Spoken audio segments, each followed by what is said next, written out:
Hi guys, this is Alea Jen and welcome back to my YouTube channel. So for today's video, bakit nga daw ba ako nag-resign sa trabaho ko sa Pilipinas, na regular ako doon, may benefits, at pinagpalit ko sa Hong Kong. So mega love shout out to Nessa Lerex. Ayan, so ilalagay ko yung comment niya dito. So thank you kasi sa mga tanong nyo is meron akong content ngayon and sasagutin ko yun. So gusto nyo akong makilala, sige. Ayan, so sales lady ako sa mall marami na din akong mall na naikutan. SM Manila, Robinsons Ermita, SM North, Trinoma, SM Mega Mall, SM MOA, ayan, so Farmers, ayan, so naging ano din ako sa company namin, nagiging miss ano din ako. Ako yung naging miss eye to eye. So ilalagay ko yung picture natin, picture ko dito nung nagtrabaho ako, yung ano ko dati, yung mukha ko and malayong malayo sa ngayon. Dati pag bumiti ako, ang cute-cute ko. Ngayon, ang pangit, nakakainis. Ayan. So, nagiging, ang dami kong award. Ayan. So, ipapakita ko sa inyo. Gusto nyo? Dinala ko kasi, gusto ko lang makita. Kahit yung ID ko nga sa mall, dala ko. Ayan. So, nandito yung award ko. Ayan. Highest value sales. Ayan. And then, high five award. So, nagkakaroon ako ng pera dito. 3,000. Ayan. So, dito, ganun din. And then, ito, noong 2017, naging Miss Eye to Eye ako. Ako yung nanalo sa pageant namin. Charot. Ayan. So, marami akong hanash-hanash. Ayan. So, masaya naman yung buhay doon. Pero kasi guys, pag ilang taon mo na kasing daily routine, tapos ang ilang taon ko na ba? Since 2015 kasi ako nagtrabaho doon. So, 8 years na ako. And aside from that, naging din ako, naging sales lady din ako ng 1 month nung 18 ako sa ibang company, naman yun, Attitudes na brand. So, itong Eye to Eye, baka alam nyo and kilala nyo, isa ito sa sunglass ng Pilipinas or gawa ng Pinas. So, siya, more on lang siya, Manila area. Ayan. So, diyan ako naging junior manager for how many years. And kasi pagka araw-araw mo ng routine, hindi ka na nagiging masaya, parang kulang. And nagiging na ako guys, lumalaban na ako sa customer, nagiging salbahe na ako. Pero mabait naman ako sa mga taong mabait. Pero pagka konting pitik lang, yung konting lang sa akin, nagpapanting agad yung tenga ko. Konting lang sa akin, halimbawa, meron lang sinabi or inano sa mga items ko, napapalaban agad ako and hindi ako nagpapatalo. Ayan, so nagiging gano'n na ako and hindi na ako nagiging masaya sa trabaho ko. Masaya naman, pero hindi ako nagiging kontento kasi yung gawa ko noon is puro travel ako. Ilalagay ko yung mga travel ko dito. Sige, ilalagay natin yung mga ako dito. Ilalagay ko, ayan. So parang sabi nga dati ng motto ko, you only live once. Kaya, puro travel yung ginawa ko. Puro ako, halos naikot ko na yung Pangasinan, Pampanga, Ilocos, Sagada, Banawe, Baguio, Bicol, Cebu. Napuntahan ko na din. And then, sa mga area, ano pa ba? Nakalimutan ko na, Batangas. Ayan, so halos naikot ko na yan, mga hiking, ayan, sa Montalban, mga hiking dyan, naubos ko na yan, and Laguna, ayan, sa Mount Makiling. Yung isa lang na hindi ko napuntahan is yung Mount Pinatubo, gusto kong puntahan yan, ayan, so hindi ko siya nagawa, pero gusto ko sana siyang gawin nung nakaraan, ayan, bago ako pumunta dito. Halos naikot ko na guys, and parang ako na gusto kong mag-abroad kasi, gusto kong makakita ng ibang lugar. Gusto kong, halos na ko na kasi yung Pilipinas, na ikot ko na. Yung hindi ko lang napuntahan is bandang Mindanao and nandun sa, sa Cebu. Ayan, Cebu okay pa, napuntahan ko pa. Pero yung ibang lugar, Samar, Leyte, hindi. Natatakot ako, ayan. So, doon lang. Pero Manila, kasi dyan ako medyo lumaki. Dyan ako dyan naikot ko na talaga lahat. And parang na ako sa, hindi na ako nagiging masaya. And aside from that, nakaipon-ipon din ako nung bago mag-pandemic. Ano ata ako ng 80,000 noon. And plano ko sanang mag-Thailand. Hindi ko plano. Plano na talaga. Meron na akong ticket and yung flight ko noon is February 7. Kaso yung Thailand, January 28 pa lang is nag-lockdown na. So yung ticket ko, nabaliwala siya. Kaya binalik siya sa akin ng Cebu Pacific. Parang travel refund. Ayan. So nakakauwi ako ng probinsya noon dahil sa travel refund ng parang 3 beses ako umuwi. And then, nakapunta ako ng Cebu dahil doon. Ayan. So, parang naano ako, na gusto ko ding makita yung ibang lugar kasi gala nga ako. So, bakit hindi ko gawin sa Hong Kong? Kasi yung Hong Kong, pwede kang makakagala kada day off mo. So, may tendency na maikot ko to. And sa isip ko noon, ma-terminate man ako dito, at least hindi ako nagsisi. Kasi, pwede kong isabi sa sarili ko na at least nakapunta ako dyan and napuntahan ko yan. So, hanggang dito guys, gumagala pa din talaga ako. Pinupuntahan ko yung mga lugar, pero ngayon kasi maulan, kaya nananahimik kami ng mga kaibigan ko. Nasa ano lang kami, tambay lang muna kung saan may bilihan. Ayan. Pero nung nakaraan is iniikot ko talaga yung buong Hong Kong para masulit ko yung nandito ako, kasi yun yung perks ng pagiging domestic helper dito sa Hong Kong. Maiikot mo yung mga lugar. So dahil doon, nag-ano ako na mag-abroad. And then sa Pinas, parang naumay na din ako na kapag may gusto akong lalo sa mall, pag may sale kasi guys, lalo pagka halimbawa 1,000 yan, nagiging 250 na lang or ganyan, maiingganyo ka talaga na mapapapili. Kahit anong panood ko kay Chinkitan kung paano mag-ipon, oh my God, nilagay ko na yan sa notebook lahat ng mga tips ni Chinkitan, pero wala, Chinkitan pa din. Wala pa din, hindi pa rin ako nakakaipon.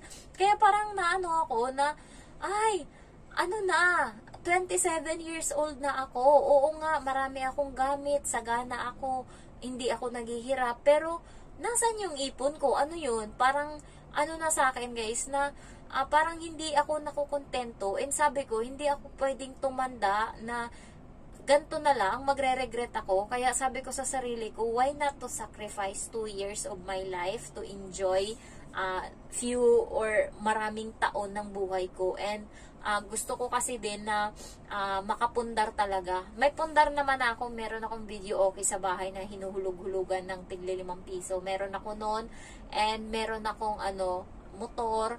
May bahay na din kami, pero nung pandemic, parang doon ko nalaman yung halaga ng pera. Doon ko na na hindi pwede na aasa ka sa isang income lang, and walang yung hindi aasa ka sa sahod.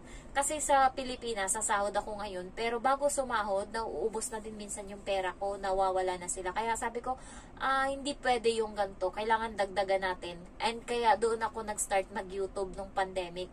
Doon ko tinrabaho yung YouTube ko, nagsipag ako, pero yung content ko guys is hindi solid. More on makeup, travel. Hindi ko makita yung niche ko noon.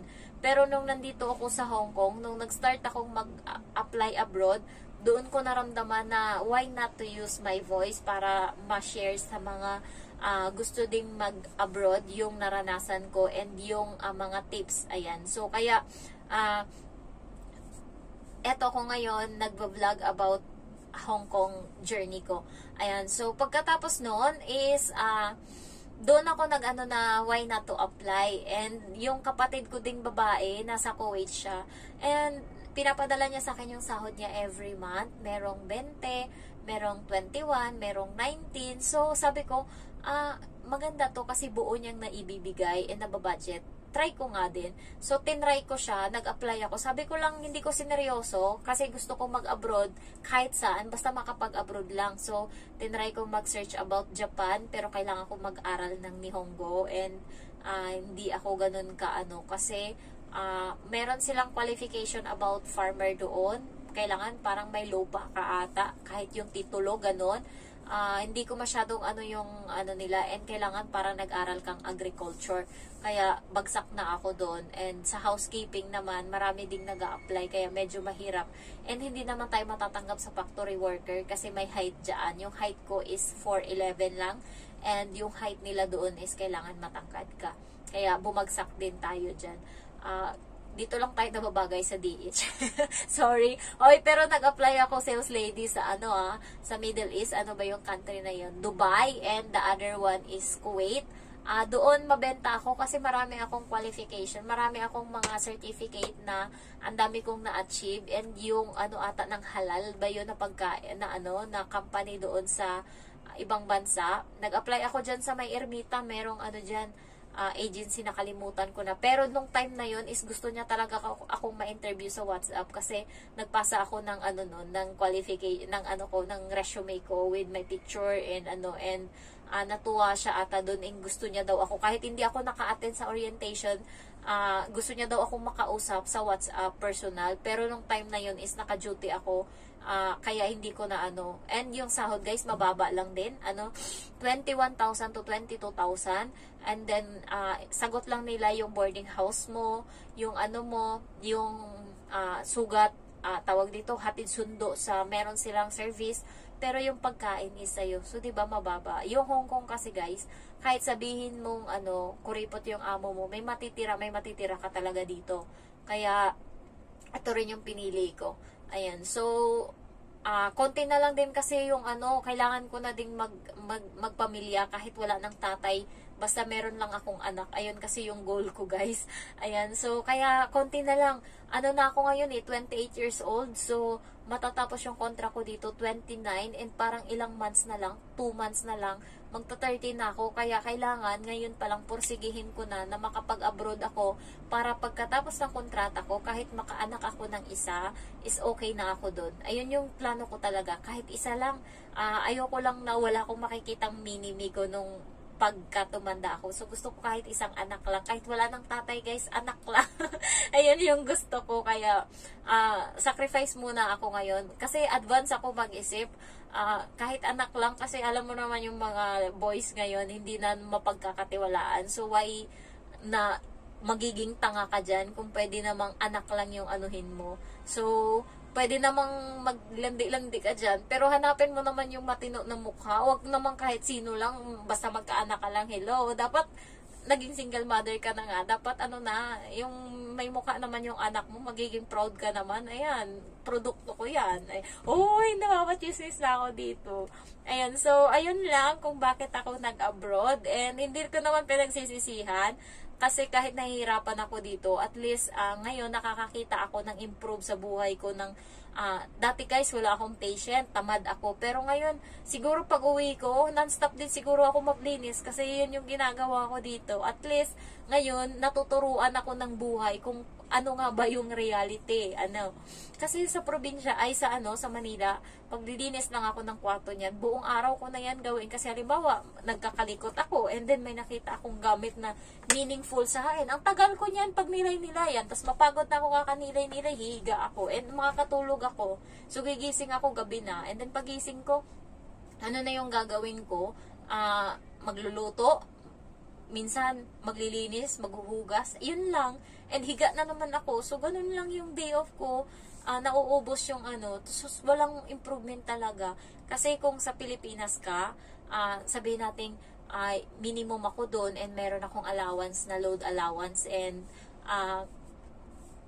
transpo minsan may overtime din. So, umaabot din ng 10,000 yung sinasahod ko every kinsinas katapusan. So, 20,000 yun. Sabihin natin bayad sa bahay, kuryente, tubig, pagkain. So, luho mo pa, pamasahe mo pa, pagkain mo pa sa trabaho, magmemeryenda ka pa. So, yung masaya ka na lang may matitira sa yung 3,000. 3,000 every kinsenas, 3,000 every So, may nakita ka ngayong sale. So, yung sale na yon is buy one take one or buy three take one. So, maiinganyo ka na naman. So, ako pa naman guys sa Manila, pagka may pera ako, hindi ako maanong kumain. Pero pagka paubos na yung pera ko, doon ako nagki-crave, and kain ako ng kain, kaya mataba din ako kasi nung nakaraan kasi milk tea, fast food. Tapos ako kasi, 'di ba, head ako sa ano namin, sa store namin, ang ginagawa ko is CR ako. Halimbawa, paalam ako mag-CR. Tapos, naiikot ko na yung mall, yung mega mall. Napupunta ako sa kung saan-saang lugar. And may makita ako dyan na bagong bukas na milk tea. Ayan, so bili. May nakita akong sale sa Uniqlo. May nakita akong sale sa H&M. So, 599 na lang. O, 600 na lang, 700 na lang. So, yung sahod mo is, wala na, naano na lang. And, may gusto kang items, ganun. Kaya, nauubos din siya. And, dito sa Hong Kong, wala akong binabayarang bahay, kuryente, tubig. Sa pagkain naman, konti lang naman yung nagagastos ko so far. Ayan, so nakakagastos lang ako kapag day off. Ayan, and wala akong masyadong pamasahe, wala. Kaya dito, nakakaano pa rin ako. 30,000, kaya kong ipadala. Ngayong sahod ko, kanina, nagpadala ako 30,000 yon. And, ayun, at least may nakikita akong sa sarili ko. Nasimulan ko nang bumili ng ng kanina, ng materyales sa bahay. And, nabili ko na din yung baka na binibenta sa akin. Pero yung may-ari nun, siya pa din daw yung mag-aalaga ng baka. Yun yung sabi niya. So, at least, kung gusto niya man yung ibenta, at least may pera ako dun makukuha. And, meron akong interest. Ayun. So, ayun lang guys. Magiging mature lang ako mag-isip. Kasi, konti na lang yung taon na pwede akong, hindi pwede, kung nung nakaraan, 20 to 27 years old, YOLO yung motto natin, you only live once. Ngayon, hindi na ganun. Kailangan na nating magseryoso kasi hindi na tayo bumabata. Ayan. So, konti na lang yung natitira na pwede nating i-enjoy. Kasi pag may anak ako, gusto ko, focus ako sa kanya. Gusto ko kasi, mahirap yung malayo ka sa anak mo, kaya gusto ko sana kasama kami and may negosyo ako. May tindahan naman ako sa probinsya ngayon, pero hindi ako nasasatisfy sa kita, kasi yung kita doon, masaya ka na may 1,000 ka sa isang araw, kasi nga, maliit na sari-sari store lang doon sa bahay namin. Ayoko, gusto kong dagdagan pa yun, gusto kong palakihin, gusto kong may bigasan, may kung ano-ano pa, may lutuan, gusto kong may karinderya. Kaya, kailangan ko munang mag-push. Kasi alam ko naman na lahat ng luto sa Pilipinas. Kasi, nagtrabaho din ako sa canteen nung 17 years old ako. Kaya, medyo ako sa pagluluto. Ayun lang guys. And sana, nasagot ko yung tanong mo. Thank you so much for watching. Bye-bye all.